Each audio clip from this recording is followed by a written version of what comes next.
Halo, selamat malam semuanya. Assalamualaikum warahmatullahi wabarakatuh. Sebelumnya, aku mau mengucapkan terima kasih kepada teman-teman semua yang sudah bersedia join di live Instagram aku malam hari ini. Mungkin malam minggu ini beda kayak malam minggu sebelumnya, karena mungkin buat teman-teman yang sebelumnya malam minggunya jalan-jalan sama pacarnya, sama keluarganya, kalian harus stay at home.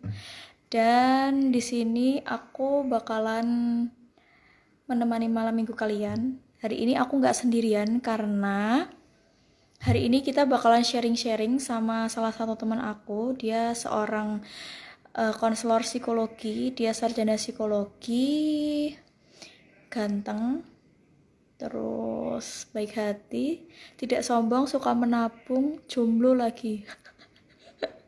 Jadi buat teman-teman bergabung ke live Instagram aku malam hari ini, dan langsung aja kita bakalan panggil para wanita.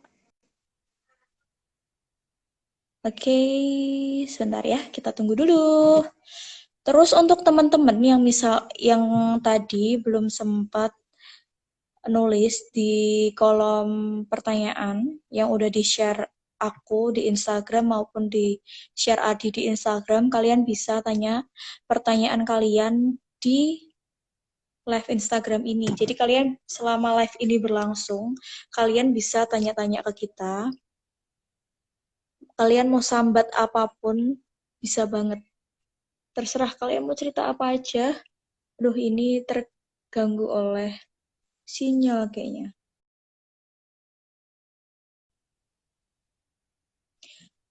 Dulu kita temenan dari tahun 2000 berapa ya? Lupa guys. Jadi aku tuh dulu sama-sama relawan sama Adi. Nah, Selamat halo malam. Adi. Halo, Pan. Assalamualaikum. Waalaikumsalam. Gimana kabarnya? Baik Sehat? banget. Masya Allah. Tambah ganteng aja Adi. Waduh, merinding aku loh. Tadi makannya habis berapa piring, Di? Aduh, belum sempet makan aku. Grogi nih mau ngobrol sama Fani. Hmm. Aku udah keringetan nih, Di. Tolong dilap keringatku. Aduh, aduh, aduh, Aku aduh. tadi udah Jangan nanti makan. ada yang marah. Ada yang marah nanti. Kalau marah, marahin gantian, toh. Adi sehat, Adi. Alhamdulillah. Sehat. Sejahtera. Wah. Wah, ini antusias teman-teman yang join live pada malam hari ini lumayan, Di. Mungkin ini masih ada 6. Mungkin nanti semakin malam mungkin semakin banyak. Mm-mm. Ya, itu mah optimis-optimis aku sendiri aja sih. Tapi aku kadang tuh Jadi kayak 6 juta ngerasa, nanti.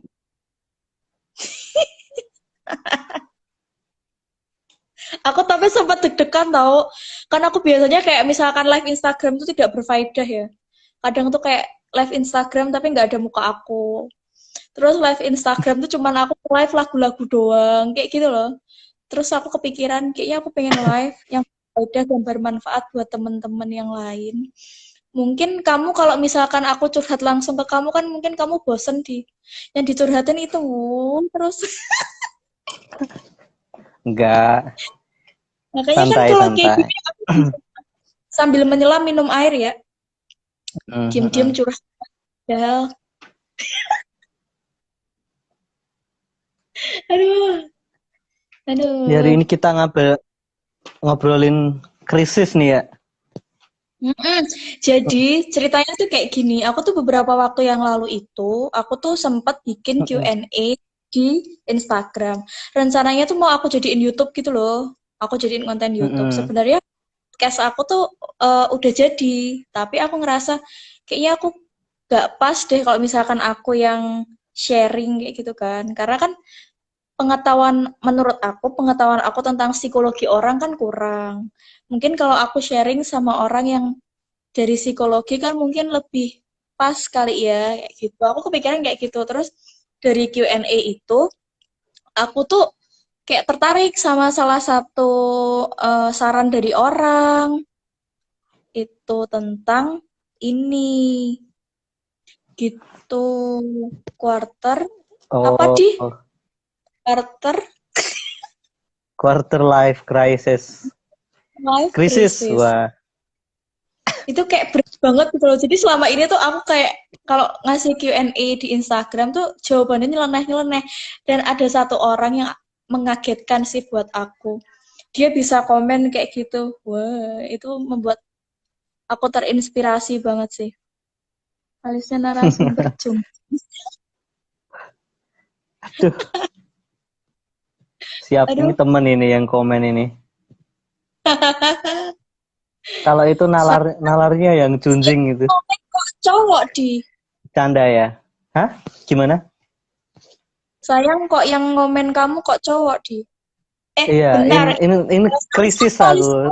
Lagi lagi quarter life krisis jomblo. Maklum Alis ya. aku Yang komen cowok-cowok.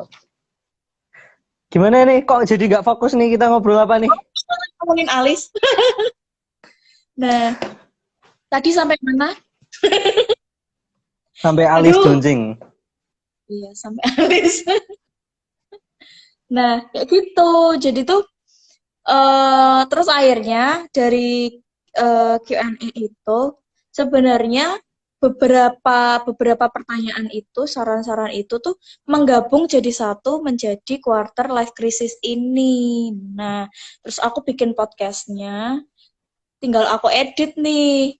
Cuman kok kayaknya aku kalau ngasih statement yang salah kayak gitu. Makanya aku langsung kontak kamu. Dan alhamdulillah, slow ya dia. Makasih ya dia. Kamu tuh memang baik banget ya. Gabut. Iya, malam minggu jomblo itu selalu slow, Mbak Fani. Aku tahu kok di kamu jomblo. Tapi sesama orang jomblo mah jangan kayak gitu di. Siapa tahu di sini kamu malah dapet.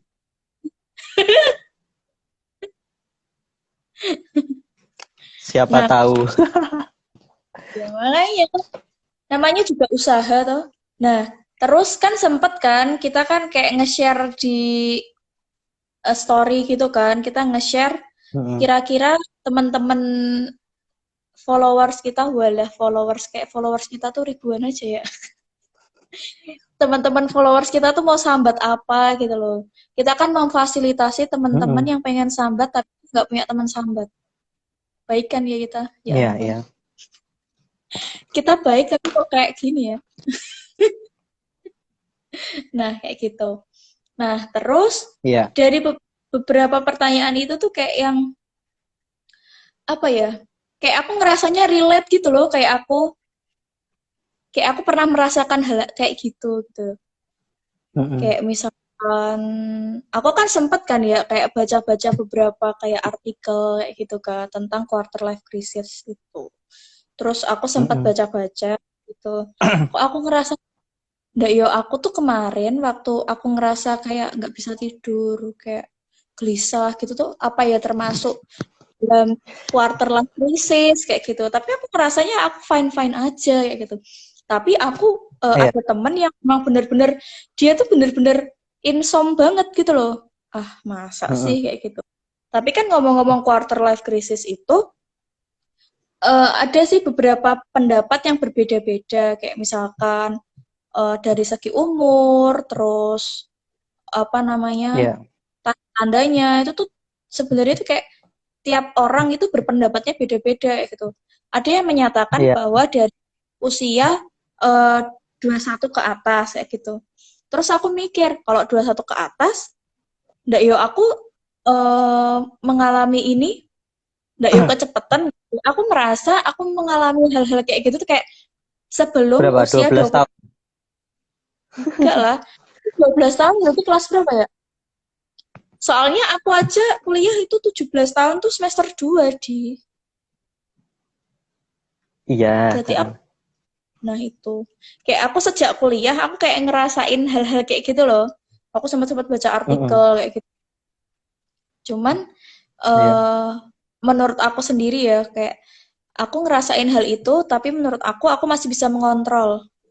Dan alhamdulillahnya lingkungan aku ada nih teman sambat, ibaratnya kan kayak gitu. Tapi kan nggak semua orang itu seberuntung kita kita ngerasain apa, terus punya teman buat sharing kayak gitu loh. Ada yang sampai Mm-mm. aku baca artikel tuh sampai dia depresi. Karena dia merasa dia adalah manusia yang paling aneh. Tapi dari berbagai macam yang aku baca, aku juga nggak ngerti itu sebenarnya tuh eh, ciri-ciri yang pasti itu apa, wajar apa enggak, batasan usia, terus yang kira-kira yang relate dalam kehidupan sehari-hari itu apa. Terus Mm-mm. mungkin pembicaraan ini kita batasi pada remaja ke dewasa atau umum di biar kita sepemikiran nih. Nah, sebenarnya ngobrolin quarter life crisis itu kan sebenarnya masalah perkembangan ya, Van, kalau di psikologi itu. Jadi memang manusia itu sebenarnya dalam perspektif perkembangan itu dewe ki selalu in a crisis sebenarnya.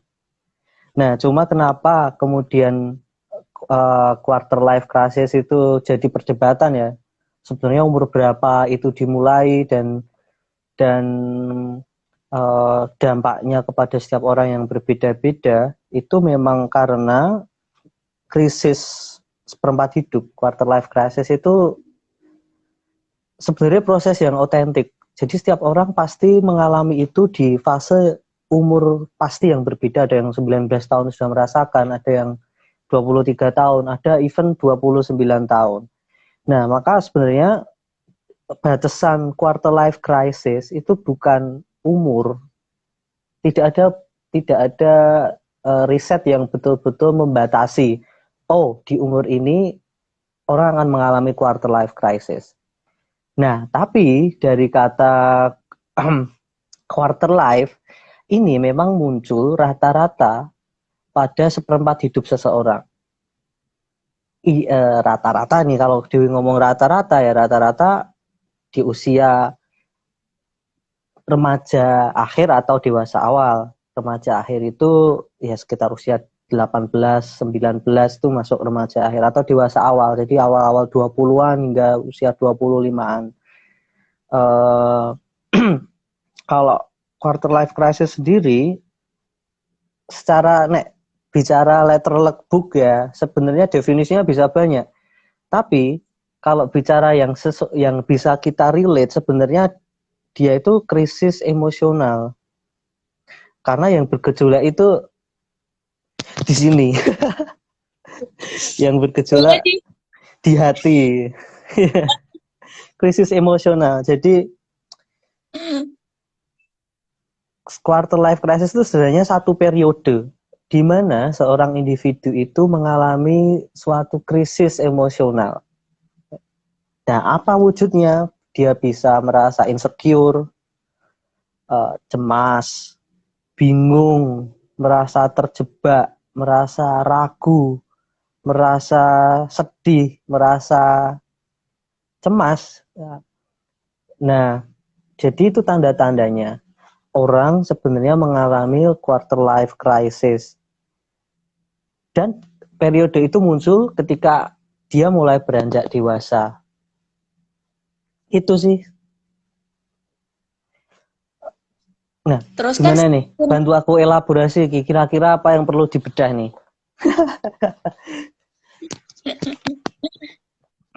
kalau di dunia nyata ya dia, kenyataannya, misalkan nih, simpelnya adalah waktu kita Ya. SMA. Kita dihadapin nih sama jurusan IPA, IPS. Mm-mm. Kalau ada sekolahan yang dia itu ada bahasanya mungkin ada 3 pilihan gitu kan. Itu aja kan kita kan juga sempat galau kan. Kalau milih Ya. IPA mau jadi apa, milih IPS mau jadi apa, milih bahasa mau jadi apa. Sampai akhirnya kita harus mengambil keputusan. Dan kita harus bertanggung jawab pada keputusan tersebut. Ya kan? Mm-mm. Lulus, SMA lulus, kuliah. Milih jurusan. Terus kan daftar kuliah kan ada berbagai itu kan ya. Ada yang lewat jalur undangan, terus ada yang SBM, ada yang UM kayak gitu. Ketika kita memilih jurusan nih, kayak aku dulu kan waktu SMA, sebenarnya aku pengen nih masuk psikologi. Mm-mm. Sampai masuk psikologi. Terus aku sempet nih main ke rumah sakit. Aku tuh punya angan-angan aku jadi psikolog kerja di rumah sakit. Nah, ternyata eh itu cuman ada satu. Pada waktu itu aku nanya sama dokter gitu kan, satu rumah sakit itu satu gitu. Terus ternyata aku baru menemukan psikolog dan psikiater itu beda. Aduh, aku tuh Mm-mm. pengen jadi orang yang bisa nasehatin orang, pengen dengar cerita orang, tapi aku juga pengen nasehatin. Oh, ternyata kalau Mm-mm. aku IPS bisa nih, karena kan itu adalah kedokteran. Ternyata psikiater itu adalah kedokteran, terus ambil profesi psikiater. Akhirnya ya udahlah, aku nggak, aku tapi tetap daftar nih. Nah, dilalah waktu jalur undangan itu, kayak aku tuh kayak belum beruntung lah pada waktu itu. Aku waktu itu daftar psikologi sama bahasa atau hukum gitu. Nah, aku milih dua itu. Gagal semua nih. Otomatis kan dalam hati ada kekecewaan nih. Ada kekecewaan, terus rasanya kan kayak, aduh, aku harus ujian lagi, aku harus belajar lagi ya itu. Sedangkan di jalur undangan aku berharapnya aku bisa masuk kuliah tanpa ujian. Ekspektasiku kayak gitu. Tapi ketika ekspektasi tidak sesuai dengan realita, pasti kita kecewa dong. Kayak Mm-mm. uh, jadi nggak bisa tidur, jadi kayak gelisah kayak gitu kan, mau ngapa-ngapain juga males kayak gitu pada waktu itu. Terus akhirnya mau nggak mau kan aku SBM karena aku pengen masuk ke universitas itu. SBM aku ambil hukum sama komunikasi. Karena aku suka ngomong, aku pokoknya mau ambil jurusan yang aku bisa ngomong di depan umum. Kayak gitu kan.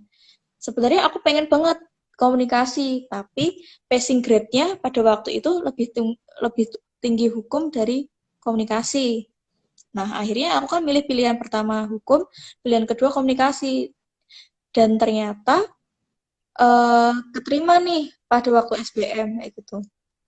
Yang awalnya aku cita-citanya pengen jadi apa, akhirnya cita-cita yang aku pengenin itu tidak sesuai dengan kenyataan dan aku harus menjalani sesuatu hal yang sebelumnya aku belum pernah kepikiran. Nah, Mm-mm. setelah itu ngejalanin mulai seneng nih, ya kan? Lulus kuliah, gitu kan, lulus kuliah. Kan bingung mau kerja dulu atau mau kuliah lagi. Jadi aku kayak mikirnya orang hidup itu pasti setiap perjalanan hidup itu pasti akan dihadapkan oleh pilihan, pilihan, pilihan, dan pilihan. Ya nggak sih? Sampai Mm-mm. kapanpun kita hidup di dunia ini, itu bakalan ada sesuatu hal yang memang kita harus memilih. Nggak bisa kita ambil semua. Dan aku baru menyadari bahwa setiap pilihan itu adalah, ya itu sebaik-baiknya pilihan dari yang di atas. Kita bisa berencana, tapi kalau di atas belum berkehendak, ya itu tidak akan terjadi. Dan itu aku mulai bisa kayak legowo, benar-benar menerima bahwa oh ini yang harus aku jalanin itu kuliah semester 6. Jadi mulai kayak semester 1 sampai semester 6 itu kayak masih ngerasa cocok nggak sih aku masuk jurusan ini dan lain-lain kayak gitu. Setelah lulus, masih bingung antara kerja atau kuliah, aku balik lagi nih, goals aku. Jadi aku dari SMA, SMA kan ada pelajaran kayak kok sosiologi, iya kayaknya, kayak sosiologi nggak sih? Kamu IPA atau IPS? Tidak, keduanya dong. Oh Aku iya, bahasa dulu. lupa. Oh, jadi tuh kalau di IPS itu ada yang namanya itu sosiologi apa ya? Pokoknya tuh suruh bikin mapping. Mapping dari bayi sampai kita tua. Dan mapping itu berjalan sesuai rules Tapi yang tidak berjalan sesuai, yang belum berjalan sesuai rules itu ketika setelah lulus kuliah. Terus kayak aku kayak sempat ngerasa kayak sia-sia nggak sih aku nulis itu semua kayak gitu loh. Terus aku balik lagi ke goals-nya. Sampai aku menemukan titik di mana bahwa apa yang terjadi itu ya itu sudah diatur gitu loh. Udah nggak? Nah, kayak gitu. Kayak namanya orang kan hidup nggak lempeng-lempeng terus kan. Pasti ada jatuh bangun, jatuh bangun, jatuh bangun. Dan alhamdulillahnya memang berada di lingkungan yang banyak yang support gitu kan.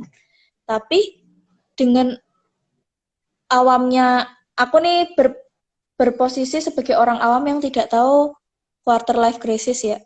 Apakah itu termasuk quarter life crisis, sedangkan itu kan terjadi pada saat sebelum usia 20 tahun. Kalau misalkan batasannya 20 tahun ya. Terus apakah maksudnya kayak tiap orang kan mesti kan sempat kayak mikir putus asa, sempat mikir kayak yang malas ngapa-ngapain gitu kan. Kalau menurut aku sih wajar gitu kan. Apalagi kan sempat kayak belajar psikologi sedikit-sedikit, kayak menurut aku wajar kok kayak gitu. Tapi nggak banyak orang yang sepemikiran sama aku bahwa itu adalah hal yang wajar. Ketika kita merasa capek sesuatu dan lain-lain itu gitu kan. Banyak yang orang malah menyalahkan diri sendiri, terus mengeluarkan kayak statement-statement menyalahkan seseorang. Ngapain sih kok kamu alay banget kayak gitu aja kok dadak down kayak gitu loh. Nah, kayak gitu sih. Nek, Oke. mm, Wah, jadi sesi curhat Kak Fani nih. Gak apa-apa. Ini save, mungkin ini save, ini adalah, save, mungkin save ceritaku ini space adalah untuk ya. kayak apa ya? Mungkin ceritaku ini adalah uh, sejauh ini alhamdulillahnya aku berhasil bangkit dari hal-hal yang jatuh bangun itu, dan aku masih fine aja. Oke, oke. Ada teman-teman di sini nih yang galaunya itu yang gimana ya? Mereka pun sendiri nggak tahu bagaimana menyelesaikannya gitu. Itu Kak. Tak minum dulu.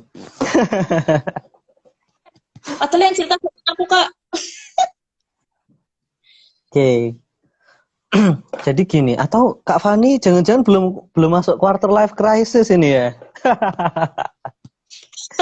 Jadi gini, Aku kayak rasanya tuh biasa aja, makanya kayak kalau kita bicara riset ya, sebenarnya ada penelitian di luar yang mengatakan bahwa tidak semua orang itu sebenarnya mengalami quarter life crisis. Mayoritas iya mengalami, sekitar 75% remaja, tapi ini di luar negeri sana, di Amerika itu mengalami quarter life crisis. Di Indonesia tidak tahu karena memang tidak pernah ada riset tentang seberapa banyak orang ya. Dan seperti tak sampaikan tadi, sebenarnya tidak ada batasan umur yang pasti quarter life crisis itu. Hanya dia mendekati seperempat kehidupan seseorang. Bisa jadi 19 tahun, Anda merasa galau, ragu, cemas, ingin bingung mau ngapain, tiap malam nggak bisa tidur, memikirkan banyak hal, cemas, insomnia. Ada yang dia usia 20 tahun, 23. Kak Fanya masih muda nih. Ayo jangan pede loh, jangan-jangan baru muncul nanti ketika mau menikah. Usia 28 tahun, 27 tahun. Who knows? Nah, sekarang sebenarnya apa yang membedakan quarter life crisis dengan stres, periode stres akademik misal seperti yang diceritakan Kak Fani, bingung memilih jurusan, merasa salah ambil jurusan dan lain sebagainya, atau periode stres yang lain. Sebenarnya ini, padahal ini. Jadi yang tak sampaikan ini ya. Pertama dulu, kenapa kok quarter life crisis itu sangat berat bagi beberapa orang? Kenapa? Nah, karena sebenarnya secara tidak sadar, coba deh kita tengok, terjadi suatu krisis itu kan karena adanya perubahan, adanya ketidakseimbangan baru yang muncul kan. Kalau kita lihat dari usia dari lahir brojol ngantek saiki usia berapa ya Kak Fani itu ya? 22 ya? 25 ya? Sampai usia Allah, ya 25 Allah, tahun. banget aku di. Kalau dilihat sebenarnya kapan sih ada perubahan besar dalam hidup itu? Oh, mungkin ketika dari awal kita apa balita, kemudian masuk ke pendidikan, kita masuk TK. Itu kan perubahan besar tuh. Dari yang kita kenalnya cuma orang rumah, orang sekitar rumah, kita jadi kenal lingkungan sosial yang lebih luas di sekolah. Tapi kapan perubahan besar itu terjadi lagi? Adalah setelah kita mentas dari sekolah. Ketika kita terbentur pada realita bahwa ini udah masa dewasa nih kayaknya. Kita dituntut punya finansial, kita dituntut bekerja, dituntut kerja, dan itu sangat tidak nyaman karena perubahan memang sering membuat ketidaknyamanan. Ibarat gini, kalau perubahan itu terjadi dari TK kita usia 4 atau 5 tahun. Setelah itu kita masuk periode sekolah, belajar, ada yang sampai SMA, ada yang sampai kuliah, berapa belas tahun. Kan setelah itu kita harus lepas gitu dari suasana itu. Itu kan perubahan besar. Ibarat 11 tahun itu kita renang di air, kita jadi ikan renang di air, dan tiba-tiba kita lulus dan wala pindah ke darat gitu. Yo, kalau jadi ikan kan kelepek-kelepek. Itu sebenarnya yang dikatakan sebagai quarter life crisis. Kenapa? Karena dari lingkungan air yang namanya pendidikan, yang namanya sekolah atau pergaulan, eh, temenan dan lain sebagainya itu kita, loh, kok ada nuansa baru ya? Kok sekarang temanku berkurang ya? Kok sekarang aku harus kerja ya? Kok sekarang aku bingung harus nikah ya? Teman-teman udah pada nikah, kok aku belum ya? Itu kan yang membuat sebenarnya kita jadi sangat insecure. Karena memang ekosistem baru ini, ekosistem darat ini, ekosistem darat yang kita habis jadi ikan lepas dari air itu, membuat kita gelagapan nih nafasnya. Itu sebenarnya quarter life crisis. Nah, apa sih sebenarnya yang membuat gelagapan itu? Ada banyak ini, misalkan kalau kita kalau kita kumpulkan ada beberapa hal spesifik yang membuat orang jadi mengalami krisis ini dan mengalami dampaknya, insecurity-nya secara masif ya. Di antaranya memang finansial, kemudian karir, relasi. Tak elaborasi satu-satu deh biar enggak ngamuk. Jadi gini, banyak, apalagi di masa pandemi ini ya, saya yakin banyak teman-teman kita yang mengalami quarter life crisis berkaitan dengan finansial misalkan. Ada yang baru saja lulus kemudian belum mendapatkan pekerjaan karena perusahaan-perusahaan tutup dan tidak bisa apply ke perusahaan-perusahaan itu. Jadi terjebak di dalam bahasa awamnya nganggur ya. Dan itu pasti membuat stres yang sangat berat loh. Tapi sebenarnya perasaan itu juga persepsi ya, karena quarter life crisis itu tidak hanya terjadi pada yang nganggur saja. Bagi yang bekerja pun mereka bisa mengalami quarter life crisis. Merasa stuck, terjebak di dalam satu pekerjaan yang mereka belum beradaptasi dan mungkin bukan passionnya, bukan sesuatu yang diinginkan dan diidamkan gitu.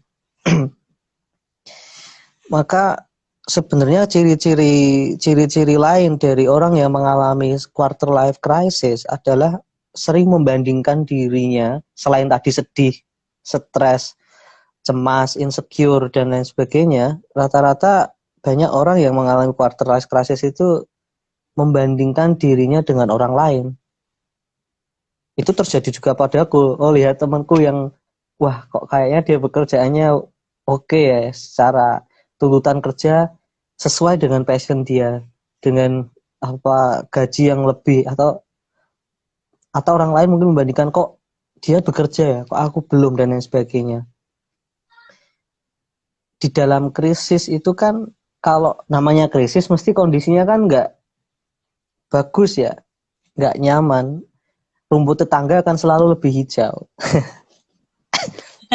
Itu That's sebenarnya right. yang jadi sangat ciri khas di dalam quarter life crisis. Cuma memang rasanya, seriously, rasanya mengalami quarter life crisis itu bagi yang sudah mengalami atau sedang mengalami itu sangat tidak enak. Apalagi kalau quarter life crisisnya berhubungan dengan gumpalan masalah yang lain. Contohnya masalah masalah relasi ini entah hubungan romantis dengan orang lain atau irame quarter life crisis. Coba, wong ini masa perkembangan kita memang sedang ke arah situ kan, yang 23 ke atas tuh mikirnya udah jomblo terus nih, kapan rabi gitu tuh. Bagi yang pacarmu gimana, nggak quarter life crisis? Wong WA nggak dibales cepet aja kita udah kayak kena gangguan kecemasan, gangguan panik kan. Bagi yang bisa relate sih ya. Bagi yang bucin-bucin. Banyak juga yang merasa terisolasi kemudian. Mengalami quarter life crisis, kemudian merasa begitu terisolasi. Karena dulu sangat akrab dengan teman-teman, sekarang terpisah jarak. Mereka sudah punya kehidupan masing-masing. Kita juga sedang berjuang dengan kehidupan sendiri, dan itu membuat lonely misalkan, membuat kayak kita kehilangan. Nah, sebenarnya sangat rumit, makanya orang mengalami quarter life crisis itu sangat rumit. Jadi wajar jika teman-teman yang curhat tadi terutama mengalami masalah-masalah seperti itu.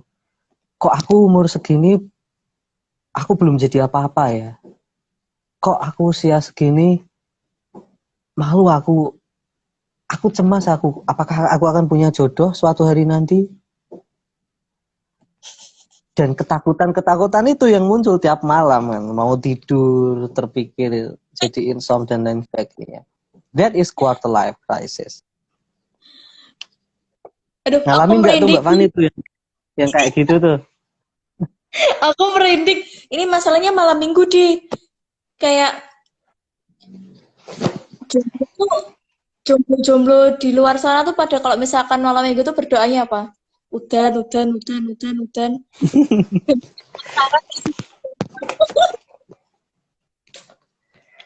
Aku, aduh, kalau aku ngomong aku kayak relate banget ya. Tapi memang sih, kayak misalkan di usia-usia kayak gini itu tuh udah bukan lagi permasalahan yang kayak dulu waktu sebelum sebelum lulus kuliah. Kayak masih kalau pas sebelum lulus kuliah kan cuman kayak kita belajar, terus ya udah main sama teman-teman. Tapi setelah kita lulus kuliah tuh kayak benar-benar ini loh, the real kehidupan tuh kayak gini. Kita harus bisa berdiri di kaki kita sendiri. Temen yang dulunya dekat pun satu persatu juga udah sibuk dengan urusan masing-masing. Bahkan sekedar ingin bercerita pun, telepon aja selalu banyak alasan buat tidak mendengarkan kita kayak gitu. Terus juga kenapa sih setelah lulus kuliah, kenapa sih kita harus cari uang kayak gitu kan? Kayak udah mulai pemikiran-pemikiran ya antara remaja menuju dewasa itu semakin yaitu quarter life crisis itu semakin cekam ketika memang benar-benar ketika pasca kuliah itu kayak benar-benar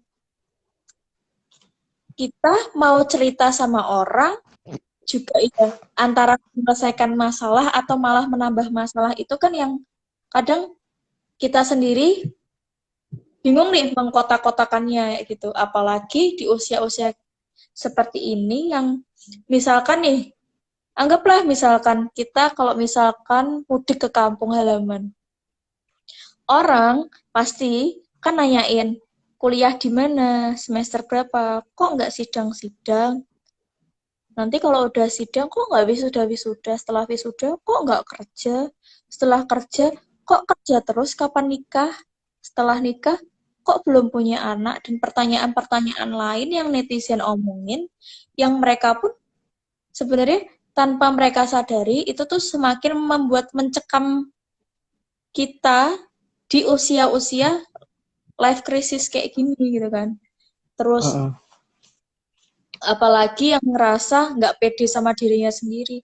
Aku udah umur segini kok masih jomblo. Kok aku umur segini kok teman-temanku yang lain, ya bener sih usia-usia kayak gini, kayak teman-teman kamu kayak satu persatu udah pada nikah nggak sih? Kayak, mesti gantian aja kan ngirimin undangan gitu. Kayak dulu kan waktu-waktu kita kuliah paling dapat undangan pun paling dari kayak kakak kelas kayak gitu kan, yang pertemanannya di atas kita. Semakin ke sini kayak sepertemanan kita, seusia kita itu kayak pada ngirimin undangan, terus makin membuat kita insecure. Boro-boro nikah, calon pasangan aja belum ada, dan banyak sekali hal yang terus bikin kita tuh kayak, ah sebenarnya tuh aku tuh maunya kayak gimana sih gitu loh. Sebenarnya orang seperti apa sih yang kita pengenin dan lain sebagainya.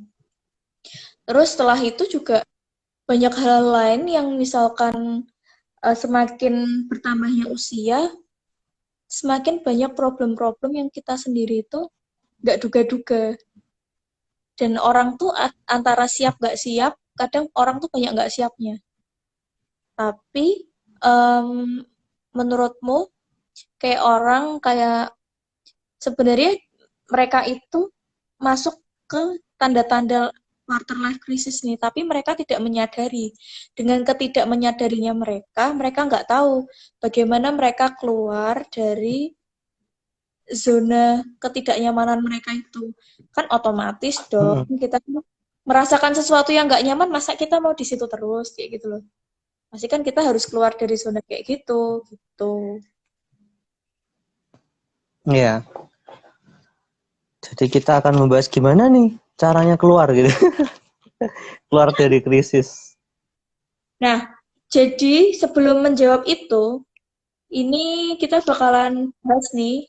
Tadi ada satu pertanyaan yang ada di komenan live, Ya, tapi coba. Barangkali udah, ada pertanyaan. tapi orangnya udah nggak ada di sini. Nggak apa-apa, jawab aja. Gimana cara Ini mengatasi bisa stres bisa ujian S? disimpan kan? Iya, bisa. Ini Nanti nanti aku bisa bakal. disimpan. Heeh. Jadi Gimana cara? pertanyaannya, Kak, bagaimana cara mengatasi stres mau ujian SKP, Kak? Oh ya. Oh ini dari Kak Hai Agustiawan. Oh, oke ya. Cara mengatasi stres menghadapi SKP. Yang pertama, selamat ya. Aku Selamat Anda sedih, lolos hingga aku, ke SKP. Itu aku suatu sedih, aku anugerah, itu gagal banget tau. suatu anugerah yang suatu anugerah besar yang orang tidak semua orang diberkahi dengan anugerah lolos sampai SKP. Terus gimana caranya mengatasi stres karena SKP? Nah, gimana cara mengatasinya? Tidak tahu karena saya tidak mendaftar PNS. Oke, Kamu gak jadi aku daftar tak tau. mau SKP. Daftar tapi itu Wah. gagal. Aku merasa gagal banget. Oh, iya. Selamat Anda gagal. Gimana caranya menghadapi stres? Pertama, Mas Agung, stres itu sebenarnya netral loh, stres itu loh. Stres itu sesuatu yang netral tergantung bagaimana kita mempersepsinya. Sama seperti quarter life crisis. Krisis itu sebenarnya penting juga loh. Dia bisa bermakna negatif atau positif tergantung Anda memberikan persepsi. Kalau tidak ada stres, tekanan, kita kan nggak gerak. Misal, nggak ada deadline, kita nggak gage-gage nurun kerjaan kancane gitu, zaman sekolah apa kuliah. Kalau tidak ada deadline, dan deadline itu sebenarnya stres, kita nggak moving gitu. Kalau nggak ada stres, kita nggak bergerak. Cuma nggak enaknya stres itu seringkali rasanya memang kurang nyaman. Nah, pertama cara menghadapinya agar kemudian stres itu bisa jadi positif adalah dirasakan stresnya. Akuilah bahwa Anda merasakan, oh oke, saya dalam tekanan dan rasanya ternyata tidak nyaman ya dalam tekanan. Nah, kemudian setelah itu coba berikan persepsi yang berbeda terhadap stres Anda. Oh, deadline nih. Oh, berarti aku harus segera menyelesaikan. Oh, SKB gitu. Oh, berarti aku harus sinau gitu. Ya kan? Cuma tergantung juga bagaimana Mas Agung biasanya mengelola tekanan ya. Ada orang yang gini, kalau stres kan tidak nyaman. Ada orang yang dia akan menyelesaikan rasa ketidaknyamannya dulu. Misal ada suatu pekerjaan, ada satu kerjaan deadline, kan stres tuh. Ada orang yang tipenya tak nyamanin hatiku dulu deh, aku tak keliling belanja, tak keliling, tak dengerin musik dan sebagainya, baru aku ngerjain tugasnya. Ada orang yang dia tidak bisa seperti itu. Jadi dia kerjakan tugasnya agar stresnya segera hilang. Nah, dua strategi ini biasanya bisa dipakai Mas Agung. Tinggal Anda lebih nyaman yang mana. Kalau Mas Agung lebih nyaman feeling well dulu, ya cari hiburan, cari sesuatu yang sesuai dengan minat Mas Agung, tapi jadikan itu suatu apa ya, hadiah atas usaha. Jadi selalu diikuti dengan usaha. Setiap kesenangan itu terus diikuti dengan belajar, persiapan untuk SKB dan lain sebagainya. Atau jika Mas Agung bukan orang yang tipikal demikian, cara menghilangi stres ya gimana? Ya belajar terus, memanfaatkan adrenalin dari stres itu untuk terus berpacu. Yang penting jangan stuck, Mas. Kalau Anda stuck, berhenti, Anda akan semakin stres. Karena problem emosi Anda tidak selesai, masalah Anda juga tidak dihadapi. Kayak gitu sih Mbak Van. Oh, ada pertanyaan lagi nggak? Masih ada Ini lagi. ada komen Testi. How How stop stoicism did Mas Adi? I don't know what the meaning of stoicism. Did I spell it? Did I pronounce it right? Res? Gak tahu itu ngomong apa itu. Oke, kita kembali ke quarter life crisis ya. Aku tahu artinya Oke, lagi. hah? Atau mau aku searchingin ke Google Translate dulu? Oke, sekarang kita Mungkin kembali ke quarter life crisis aja lah, biar tidak berputar-putar. pertanyaan Kita kembali ke selanjutnya laptop. kita baca lagi ya. Ada pertanyaan lagi nggak? I hate my Situ. life. Kenapa dia benci sama hidupnya? Memang kadang ketika orang dalam quarter life crisis, dia benci dengan dirinya. Karena merasa dirinya atau work dia atau capaian dia tidak tidak terpersepsi sebagai berharga gitu. Kadang kan kita kalau QLC ya, apalagi di pekerjaan yang relate sama aku aja ya, kan merasa monoton gitu loh. Bekerja demikian kayak apakah hidupku akan kayak begini terus selamanya? Dan begitu kan seringkali kita jadi hilang dalam lamunan sendiri gitu loh, maksudku. Kalau yang quarter life crisis pasti bisa relate nih, insekuritas gitu nih. Jadi kita nggak tahu kita siapa, aku ini apa, hidup untuk apa. Karena memang kalau bicara perkembangan nih Mbak Fanina agak agak Agak berat. agak psikologis ya. Kan kalau kata teori usianya 12 sampai 18 tahun, realitanya ini bisa bergeser ya. Jadi kita ada krisis namanya identitas versus kebingungan identitas. Jadi di usia itu konfliknya itu adalah mengenai apakah kita mampu mencapai identitas yang settle atau kita bingung, aku ki opo, aku ki ngapain sih ning kene. Mungkin itu terjadi ketika Mbak Fani misal cerita yang tadi di kuliah, wah aku salah jurusan nih, bla bla bla. Jadi bingung, dan bingung itu seringkali membuat orang membenci dirinya sendiri karena I don't know eksistensiku ini ada di mana dan harus bagaimana. Dan dengan demikian akan membandingkan kehidupannya dengan kehidupan orang lain dan terlarut dalam lamunan-lamunan yang demikian. Jadi relate sih. Cuma bagi yang hate yourself nggak apa-apa. Kalau sama orang yang dicintai itu kan kita seringkali membenci itu. Nek lagi nggak well hubungannya, apalagi sama diri sendiri. So that's normal to hate yourself. Normal untuk membenci dirimu sendiri, tapi kamu selalu punya pilihan untuk memaafkan dan menerima. Tapi itu proses. Selamat berproses. Apalagi nih, Kak. Relate sih. Bukan membenci diri sendirinya ya. Part dimana kita harus bisa memaafkan diri sendiri. Dan itu selalu yang aku terap. Ketika aku kecewa pada sesuatu hal. Yeah. Misalkan aku pengen roti bakar, tapi yang aku dapat roti sobek, beda kan? Nah, aku harus berusaha menerima kenyataan bahwa oh, yang ada ini roti bakar nih. Nah, terus juga harus memaafkan diriku sendiri ketika hal yang aku pengen tidak sesuai dengan kenyataan. Dan itu ketika aku selalu menerapkan kayak gitu di setiap permasalahan yang ada, entah kenapa aku ngerasa kayak lebih enteng gitu loh. Kayak yang seperti itu menurut orang-orang itu berat, tapi menurut aku it's fine. Itu adalah bagian dari proses pembelajaran dan ini pun normal.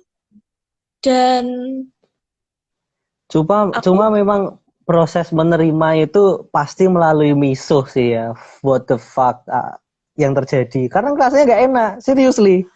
Kayak pas kamu putus itu loh, kan rasanya kan nggak enak toh Mbak Van. Iya. Cuma itu bagian dari proses. Ya itu. Even aku bisa membenci diri sendiri bagian dari proses kok.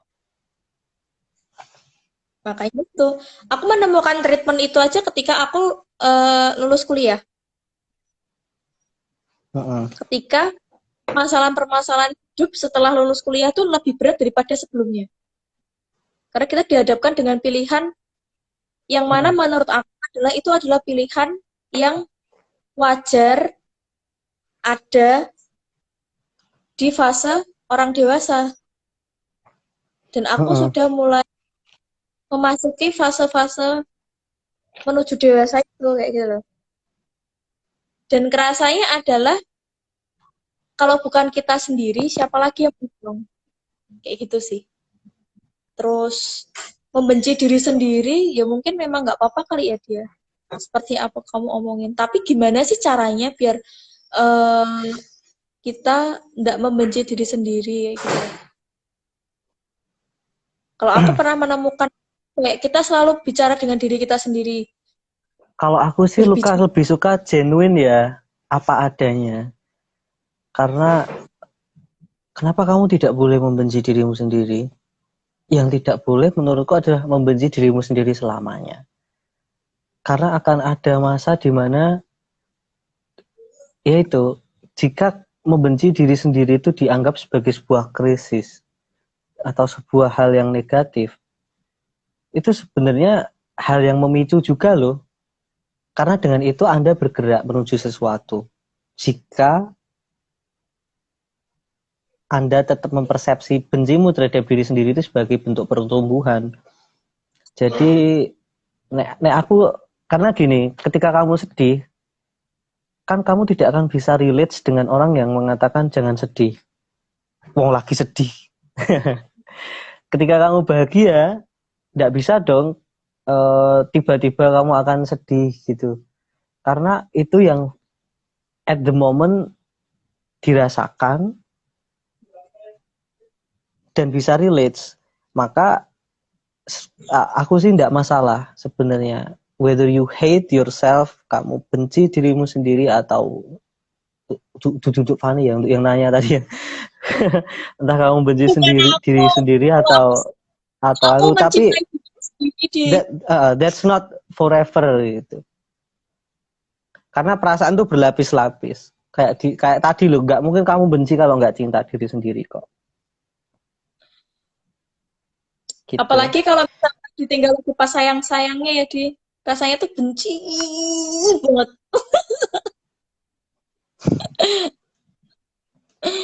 Oke, kita langsung kemana Pertanyaannya, nih?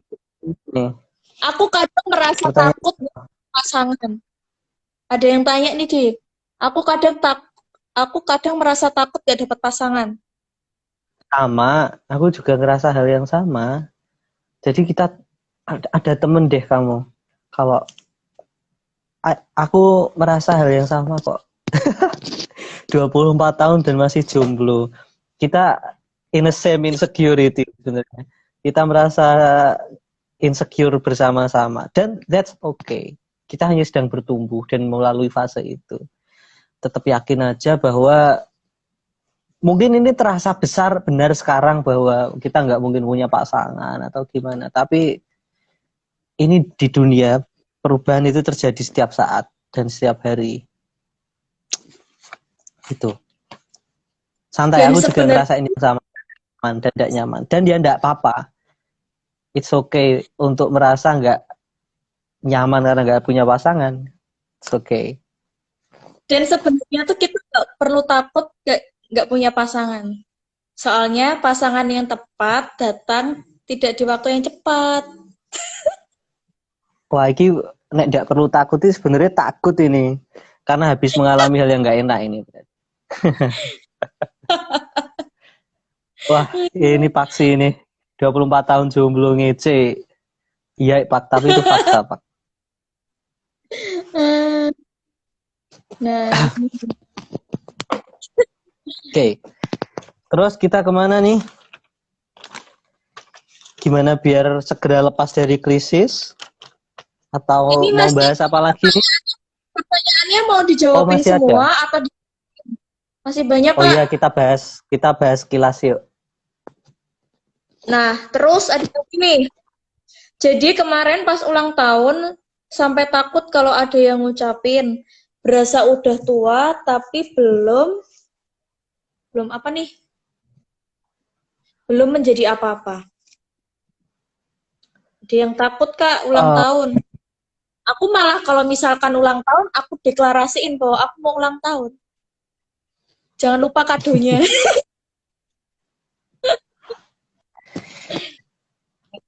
Oke, Oke, serius.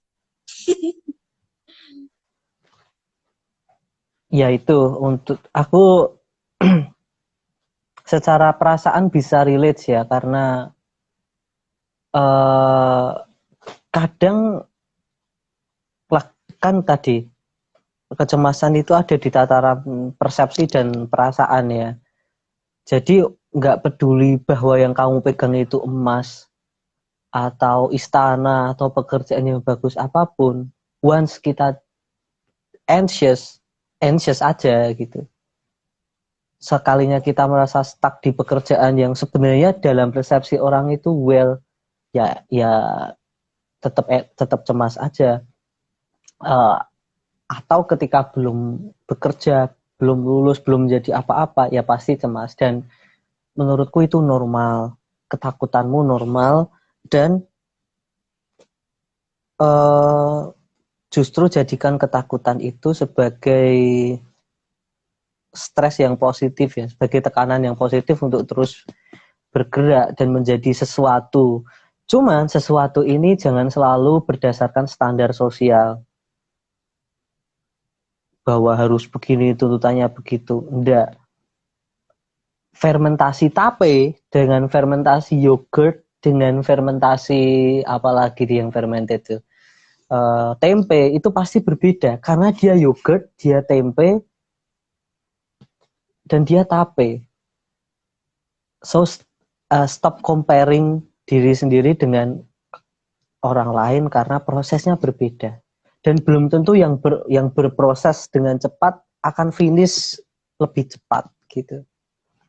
Perubahan terjadi setiap waktu. Jadi aku memahami perasaan itu karena aku juga mengalaminya hingga sekarang, dan yuk bareng-bareng kita bertumbuh bagi yang mengirim. Oh, ini ada komen bagus nih dari Mbak Si Ayah Maha. Tidak usah takut, ikan di laut, sayur tumbuh di gunung aja, mereka bisa ketemu di warteg. Gue keren. Quotes. Oke, ada pertanyaan lagi nih. Karena sampai di umur segini belum pernah ngerasain dideketin.